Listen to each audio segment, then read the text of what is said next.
Good morning, everyone. Welcome to Devotions on this Tuesday morning. Our reading today comes from the book of Colossians, beginning in chapter 3. So, if you have been raised with Christ, seek the things that are above, where Christ is, seated at the right hand of God. Set your minds on things that are above, not on things that are on earth. For you have died, and your life is hidden with Christ in God. When Christ, who is your life, is revealed, then you also will be revealed with him in glory. Put to death, therefore, whatever in you is earthly: fornication, impurity, passion, evil desire, and greed, which is idolatry. On account of these, the wrath of God is coming on those who are disobedient. These are the ways you also once followed when you were living that life.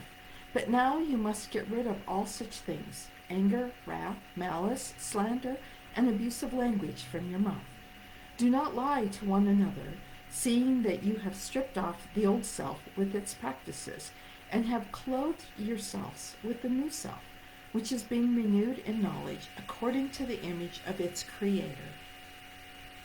In that renewal, there is no longer Greek or Jew, circumcised or uncircumcised, barbarian, Scythian, slave and free, but Christ is all and in all.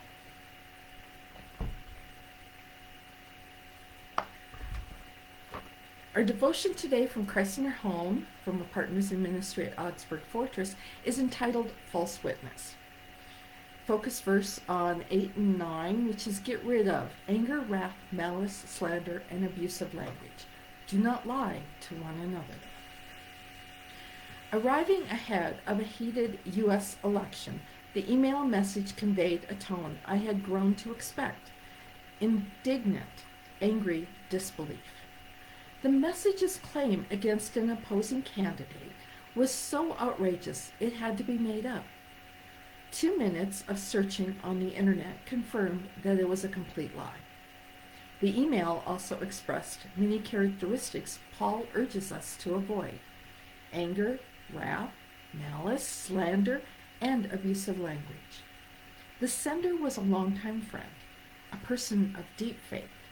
When I asked him to explain the obviously false email, he confessed to getting carried away by political ideology.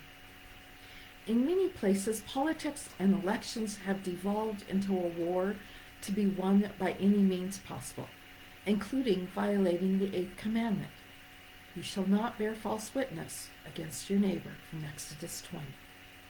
In the current election season and always, we as Christians are called to engage one another in truth and love, following the teachings of Paul and Jesus. A prayer. God of truth, help us resist being lured into the anger and falsehood so common in society today. Amen. And our prayer concern for today is for fair elections and clean campaigns. Thank you for joining me. Blessings on your day, and we'll see you soon.